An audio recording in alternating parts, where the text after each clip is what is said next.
I'm yours until the end of time. My dear, my heart is broken.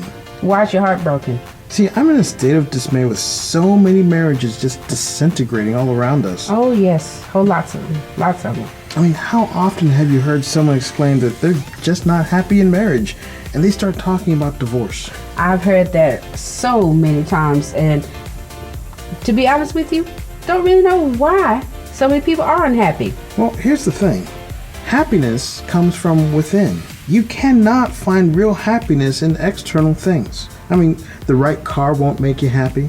The right job won't make you happy. Heck, even the right person can't make you happy. But the wrong person can make you terribly unhappy. Well, amen to that. So, why do you think people get so unhappy? Well, I think it's because they just don't know themselves or who they are before they get into a relationship. You see, here's the thing. As you're talking with your spouse at the very beginning, you're wrapped up in who they are and their interest in you. Yes. That's pretty much like the whole world at that point. It is. And then when those initial feelings of infatuation fall away, you're left with what could be a very solid relationship, but you're not on that high of infatuation anymore. You're not high on love anymore. You're just to the real stuff of love. Yeah, your highs done wore off. Yeah, as Luther Vandross used to say, sometimes it's only love. Yeah. And the notion there is that it's not to diminish what love actually is, but you can't expect it to be that super high on a cloud feeling all the time. But everybody thinks that they can stay on that high. That's true. That's true. When you get into the real groove of life, Yeah. the long-term, hey, my spouse and I are on this train together. We are riding off into the sunset, and wow, we've got this amazing adventure in front of us. Okay. If you feel like you're being taken for a ride, then it no longer feels fun. No. If you feel like you have a say in which way that train is going to go and which road you're going to take driving off into the adventure, if the two of you are collaborating and taking each other's interests in mind into heart, then that's a fun adventure. It is. But if you're just tied up in the trunk, not knowing where you're going, Why you gotta be tied up in the trunk? that's no fun, right? Yeah, no. So, when you have the opportunity to pursue adventures with your spouse, the question is, do you know that you like that adventure? Are you able to have adventures that suit your own fulfillment and your own purpose? Do you even know what those are? Because if you don't know what those are, there's no way that your spouse can help you fulfill them. Well, this is true. It's good to have the same common interests and a lot of stuff while you're in your marriage, but sometimes you might not have the same exact common interests. So, say for instance, I love to bake. I love to eat. You love to cook. I love to eat. Well, yeah, you do.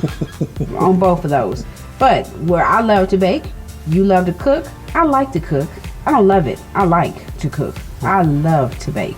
Well, bake more. I like your cookies. I know you do. So as we take a look at things that you love doing, you knew that about yourself before we got together. Oh, I've been knowing ever since I was 5. But yeah, continue. There are things that I knew that I love doing, Yes. and I loved doing them even before we met. Yes. So having found and defined your joy, your happy place, your things that you enjoy doing, Okay. it was important for you to find that for yourself before you joined with me. Because when you join with me and I just keep doing the things that I love to do, I may not pay any attention to things that you want to do if you never let me know the things that you want to do. And if you don't know that for yourself, then how can you bring it to my attention? That's true. I might even be thoughtful enough to ask you, honey, what's important to you? And if you have not defined that for yourself, or if you have not discovered it for yourself, you don't even know how to answer. All you know is that you're unhappy because you're unfulfilled. So it sounds as if everyone that's in a relationship, and I do mean everyone that's in a relationship, yes, I just said it twice, need to communicate Yes. with each other. Because if you don't communicate, you aren't going to know. True. what each other's interests are in different things that they like to do. Now watch this. How can you communicate something that you do not know? This is true. So before you get into a relationship, what are some of the things that you can do to discover who you are, to find, how do you find your happy self? Well, I would say, and yes, I am going to say this, get in your word, connect to God, and ask God, what is my purpose? Wow. You see, some people look their entire lives. They ask. It's one of the things one of the pursuits that some people never complete. I'm not trying to fulfill my purpose. I just want to know what my purpose is. Exactly. How do you find your purpose? Even if you're in prayer and meditation, how do you discover yourself? You have to quiet yourself and listen for what God tells you, confirmation. He may give it. It may come to you in a dream. It's just several different ways. So if someone has trouble finding themselves, Yes. if someone has trouble finding that happy self, Yes. should they completely push off getting into a relationship until they find that for themselves? I'll be honest with you. Yeah. Because I think if you don't, you can get into a relationship, then you're unhappy. Well, watch this. What happens if you convince yourself that your happy self, your happy person, is in the relationship? In other words, you don't see happiness within, you see happiness being with somebody else. You see that happen, right? Oh, I see it quite a bit. Oh, what's the danger of that? Oh, that's very dangerous. Yeah. Because whenever that happens, you get into a position where you are putting your happiness dependent on somebody else. Yeah. And that somebody else, they might not have any ill will towards you. They may be a completely godly person to you and for you. But that is a lot of burden to put on somebody else. I want you to be the source of all my happiness. And that's like a ticking time bomb. It is. Yeah. And there's going to be times when, he comes home from work and he's had a horrible day. And he might either be silent, he might not say all the right things. He's talking short, basically. Yeah, he might snap a little bit. He's never disrespectful or bawling you out, but he's really not particularly supportive that day. Because he's irritated. He's irritated. Yeah. And that irritation could last a week, a month, or whatever. Oh, good God. Hopefully not, but okay. It could. Yeah. But in those times, if you have based your happiness on how he makes you feel, then during that week or month or whatever, you feel unhappy. And that could be a downward spiral for you to never feel happy in your relationship. Same thing can happen with her. There have been times when, she has just a bad mood about something. It could be completely unrelated to the husband. It could be because her and her friend had a spat. It could be because she's having differences with her mom. It could be because a beloved relative died who's meant the world to her. And in all these things, she just becomes withdrawn, not nearly as loving as she used to be. And yeah, she will eventually come out of it if she's given the opportunity to heal. But if you as the guy are taking how she's treating you during that time and saying, well, she's not making me happy, I need to go find happiness somewhere else. Again, downward spiral, slippery slope. You've got to know your happiness within. And so you're not buffeted by any of the storms that are happening outside of yourself. And you can find that happiness grounded with God. Oh, yes. When you know who you are and your purpose, and you're driven to fulfill that purpose, and it's God-given, it's hard to not be happy when you're walking in your purpose. Oh, yes. But then there's the other question. Let's say you are already married, and you're hearing this, and you think about it, and you're like, wow, I really don't know where my happiness is. I don't know I don't know my purpose. I don't know my why. I don't know my happy self. And I'm already married. I've already got kids.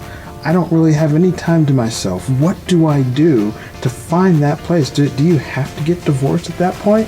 No, you definitely need to, at that time frame, you need to find your me time. You really do. And what are you going to do with this me time? Just go have fun, shoot some pool, hang with friends? The me time is just to get away from the things that make you unhappy? No, during the meantime, again, that's when you need to get your focus. It's when you need to just basically just unwind, whether it is read a book.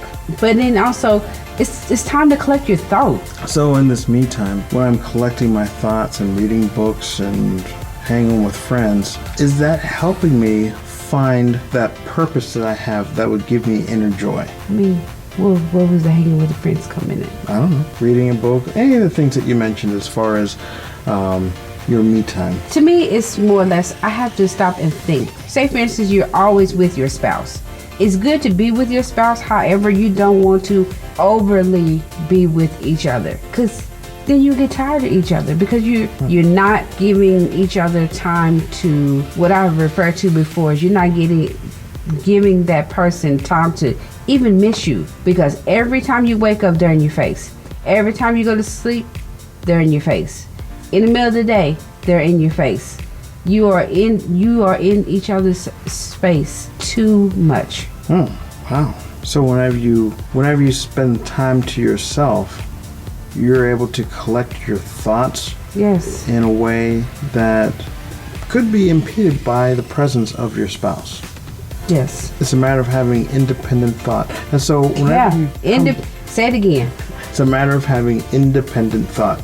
So whenever you are done with just maybe a couple of hours of that me time and gathering your independent thoughts, do you bring those thoughts back to your spouse and unpack them? I think it would be really good to do that, because that way you're communicating to your spouse when you had your independent time to, go back to, because it might be something that you were agreeing to disagree about, and you had time to think. Does it make sense? Yeah, it sounds like sharing those independent thoughts would be a way to bond with your spouse even more. Because there are times when, if I think that you're thinking the same thing that I'm thinking, yes, giving you the opportunity to capture your independent thoughts and then bring them back, it helps me see and appreciate the differences between us. It even helps me grow, because now I'm seeing things through different lenses from a different perspective, and I should cherish and love you for that. Yeah. In the 5 Steps to Find True Love course, we teach a technique to map out the significant periods of your life and, get reacquainted with your old happy self. But if your life has not afforded you a period of self-realization like that, take some time to discover that part of yourself now, before you get into a relationship with someone. And if you're married and you're struggling with unhappiness, ask your spouse for a little me time every week, and spend that time determining your why, your purpose. Then seek ways to pursue that purpose with your spouse. If you both believe in the covenant of marriage, you should both be committed to promote each other and to support each other in the calling God has for each of you in your lives. You've got to work together to stay together, and that is the recipe for lifelong love.